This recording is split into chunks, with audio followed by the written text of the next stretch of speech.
And it's very simple to communicate with innate. Innate is designed to have instructions from us. And let's tell innate, dear innate, your instructions are to count every other day. Let's acknowledge that our body is designed to live for hundreds of years. We have that encoded within our DNA. And so our instructions, yet again, to innate is to count every other day. And just allow yourself to close your eyes and feel into that command where we are asking innate to count every other day. And that is increasing our longevity on the planet. And now we ask innate to release the correct chemistry for our body to live a long lifespan with a healthy, vibrant life force. And so there's nothing to do further. Just allow yourself to be supported by the chair you're sitting in or the place you are lying down, and receive the benevolent, compassionate messages from Kryon.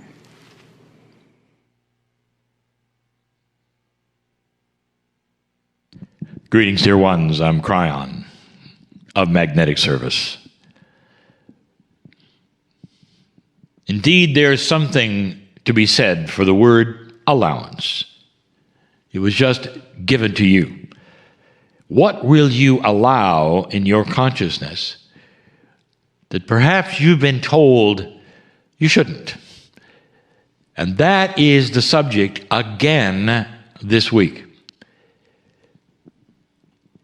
For those of you who do not listen to these particular channelings in a linear fashion, I always do a short review. These particular channelings are public and will then be released to everyone. And yet, many times they fit in a group of 4 or 3. I told you last week that we are giving 3 channels on a subject which we haven't given before, not this way. And we're calling it Rewriting Sacred Truth. Rewriting Sacred Truth. Even in the name, there is controversy. Kryon, if you have sacred truth, it's truth. How do you then rewrite a truth?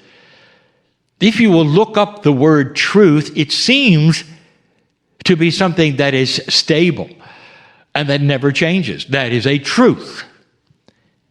And yet you and I both understand and know that truth changes all the time. And so rewriting sacred truth indeed has to do with those things which are most important and perhaps sacred to you. They're about God, the Creator, your soul, perceptions, ideas, rules. Now, to make things even more complex, last week we said that we're going to give you 3, but there truly are 4. But the 4th one is the standard one that we gave you years and years ago when we released the book, Don't Think Like a Human. And so I reviewed it last, I will review it this time, and I'll review it the next time. Always I will review the first and foremost one, and then I'll give you a new one. We told you the last time that there is an interesting perception of what it must have been like for the earth to go from a many gods to a single God planet. This is a monotheistic planet where over 80% of all humanity intuitively now understands one creator. Now, this is just the first level of, I would say, sacred maturity. The next level is a monotheistic earth that allows all humans to worship the way they please, instead of fighting them for the best way to worship a one God. That will come. But put yourself on a planet where there were always multiple gods, and the sun was always a god, or the moon was always a god, or the earth or the wind, and they were worshipped as though they were a god. And so you had multiples. And then even when you got into elegant societies, there were multiples. Some of the most elegant societies you had, the Greeks, there were multiples, and they were very human. And that all went gradually to a monotheistic earth, one God, one creator, and you understand and start to see the love and the compassion. Tell me, what was truth? Was truth many gods, or was truth one? It was a sacred truth. Wars were fought over it. But it wasn't accurate, not really. The perception of human beings can change with awareness and a higher vibrating earth. And you go from old things and old attitudes and old ways of thinking, and it becomes clearer. The veil lifts a little bit, and it becomes clearer. And so the planet went to that stage slowly, where they went from many to one. It's interesting to look at what truth truly might be. Does it push the envelope in your perception and mind, in your questioning, to go to the next level and say, what else might there be that might clear, so that the truth of the one God becomes even more spectacular? Now that you know that there's one creator, there's an entire lineage of perceptions and grandness and attributes that we begin to teach about the one. So we begin that. Last week we gave you one. This week we give you another. Now, in some ways, we have given you this kind of information before. But now we put it into a package and say, it's time to rewrite what you thought. And this is tough. Not just tough, controversial to the max. Even to those enlightened ones who listen right now. I'm going to step on some of that which you were told. God is the same yesterday, today, forever. You'll hear this yet again. God does not change. The Creator does not change.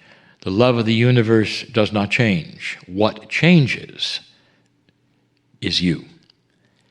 As the veil lifts, awareness is sharpened. As you learn things you didn't know before, that has a tendency to rewrite what you thought you knew before. Do you understand? No more sensitive is this to those who perhaps are not sacred, not enlightened necessarily in spiritual things, but still have protocols which are almost like sacredness to them. Let's say you're a physicist and you learn all about the physics of the universe. Let's say you're a biologist or a doctor, a researcher. And what you see in front of you is what you've learned, and you've gone through schools to get there. You think you know what the chemistry is, you think you know how the body operates, and you've done it long enough. so that every time you approach it, you get what you expect. And then suddenly, something comes along and requires that you rethink it all. Now, this has happened in science over and over. It's happening today in science. It's happening in physics. 150 years ago, you would say, well, that's a long time ago. Actually, that's the average lifespan of two human beings put together, 150 years. That's only 2 human lives. Average lifespan.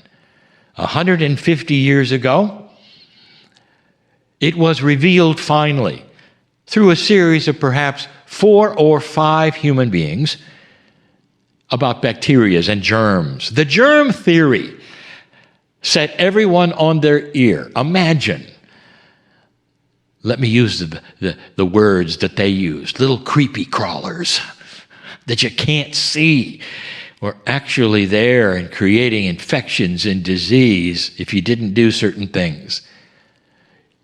You might say it started with Louis Pasteur and then went from there to be validated and experimented more. But germ theory, this did not sit well when it was first presented to anyone.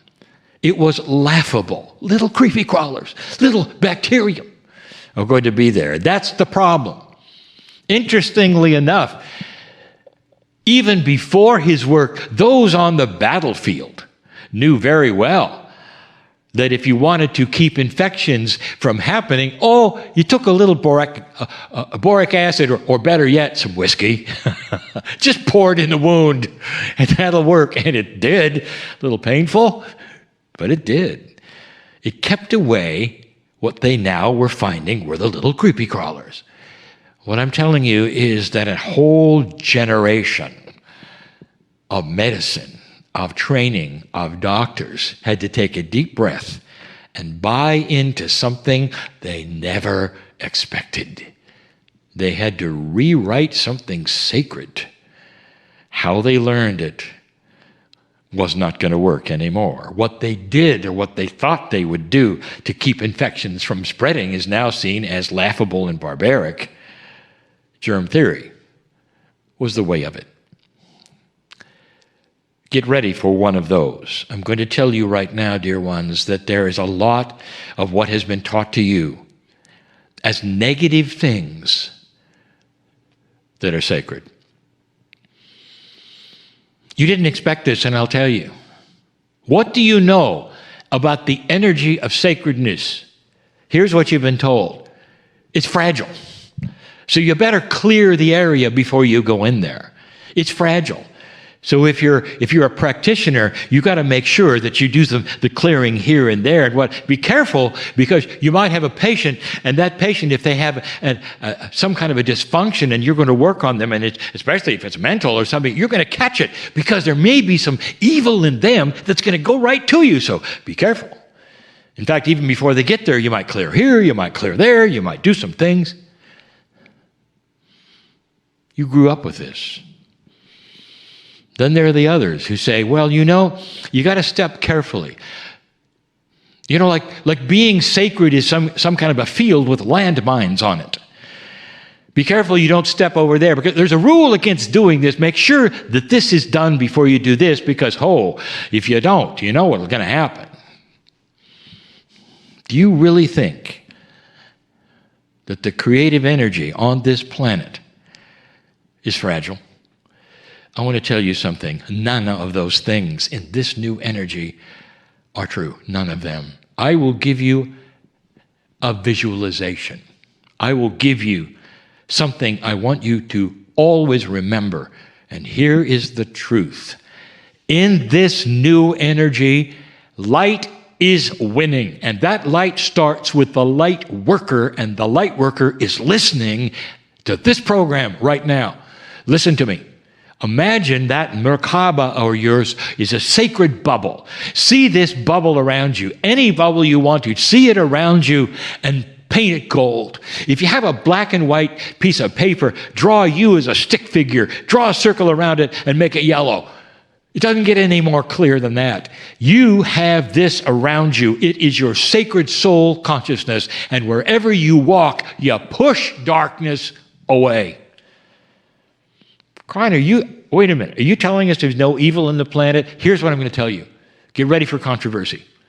There's no evil entities beyond the veil with red tails and horns who are out to get your soul. There is evil on this planet, and it is created through the consciousness of human beings who are taking it there on purpose collectively and creating the darkness. Yes, there's evil. It doesn't come from beyond the veil. It comes from here. But what you have comes from beyond the veil. It comes from that soul of yours that we visit in the Circle of 12. And I'll tell you, you push everywhere you walk, the darkness will run from you. Try it. If you're used to clearing, let your own Merkaba clear as you walk forward. For the last few years, my partner has been traveling. And everywhere he travels, whether it's here or whether it's in foreign lands, he stays in a hotel. He stayed in hotels which were older than your country, than the country here, the country of America. And he asks himself, what has happened in this room before he opens the door? And the answer is almost everything. He used to clear the rooms. He used to have others clear before he would go in, because these are the places he sleeps in before he goes and channels. And I told him to stop it.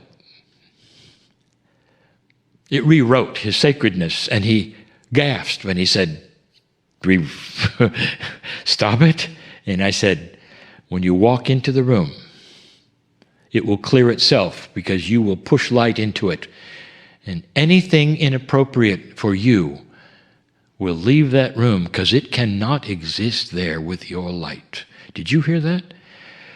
Dear ones, things cannot exist which are inappropriate in your field, in your body, with a high consciousness. Are you hearing this? Rewrite the sacred truth that says you're in trouble if you do this, or there are negative things over here, or be careful of this, because that's not true. What is true is that there is only light and love and beauty and benevolence and kindness, if you want it, in this bubble that you push of benevolence. Wherever you go, the darkness cannot exist. That's the message. And so it is.